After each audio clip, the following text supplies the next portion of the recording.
Welcome to Cooking with Matthew's Fresh Market. We'll feature what's fresh and delicious and show you what to do with it. One of the great things about March is corned beef. It's a beautiful, beautiful piece of meat. And of course, everyone enjoys, corned beef and cabbage. This is a 3-pound, 3.5-pound brisket.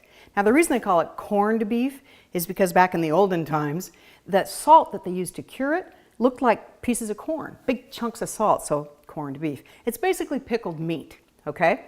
You cook it low and slow, about an hour a pound at about 325 is going to give you a beautiful piece of corned beef. So you've had it, right? You've had potatoes and cabbage and you've had this delicious, and now what do?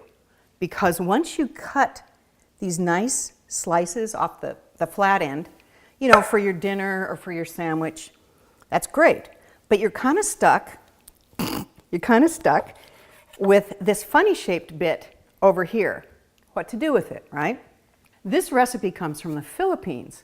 And you don't normally think of corned beef and the Philippines, but back in the day, during the war with the soldiers and stuff, there's a lot of canned corned beef on the Philippine Islands. They've come up with a ton of stuff to do with it. But what I thought was, instead of the traditional American corned beef and cabbage and corned beef hash, I want to show you a different way to do it. So the funny piece, the leftover piece of the corned beef, this is about close to a pound, okay? I'm going to cube it up into little edible pieces. We're going to saute it with a whole bunch of other good Filipino type stuff, and you're going to have some really nice corned beef. So while I'm chopping the meat, I'm going to saute these onions. And yeah, it's a lot of onions, but this is a really big meaty dish, and you kind of need those other flavors to sort of offset the salty heaviness of that corned beef. So a lot of onion goes in this, a lot of garlic, tomatoes, all that good stuff. So what I'm doing now with this really, really nice corned beef is just making it into good little bite-sized pieces. The key to a hash is everything being the same size. So the onions, the tomatoes, the potatoes, the corned beef, they're all kind of the same size. That way they cook really well. The nice thing too is this beef. It's Painted Hills beef. It's local. It's really, really nice. It doesn't have any of that weird over-salted kind of chemically flavor that sometimes you can get with corned beef. This is good stuff. The onions look great. Garlic goes in, and a lot of garlic, like 5 cloves. I'm not messing around. And remember too, this is an Asian influenced dish, so it's not going to be your typical hash. Let that cook for about 30 seconds. In go the tomatoes. Boop. And in go the potatoes.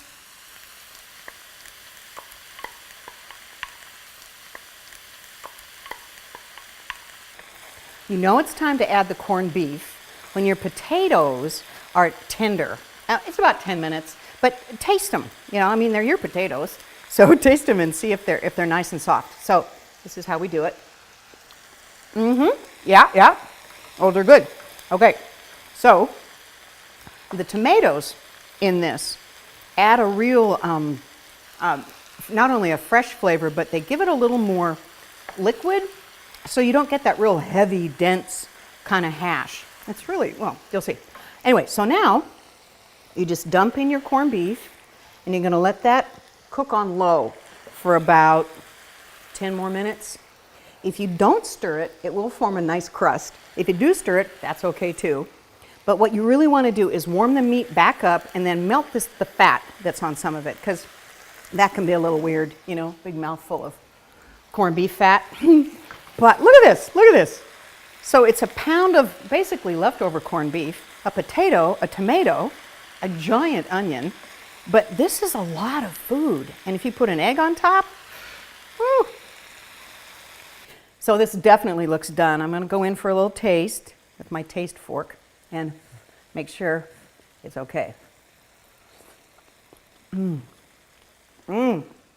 wow. Oh, yeah, that's good.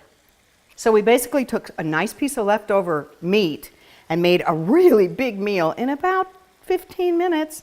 So when you serve this, think about bringing those flavors up, because this is intense. It's salty and rich and beefy. So bring some brightness to that, maybe a little bit of lemon zest always good with the lemon zest. Of course, our friend sriracha, love, love, love, love. And especially if you are going definitely toward the Philippine side of this dish, definitely hot sauce, maybe some minced cilantro, brighten it up is what I'm saying. So put some of this on your plate, put your brighteners on there, and realize that there's way more to corned beef than corned beef and cabbage.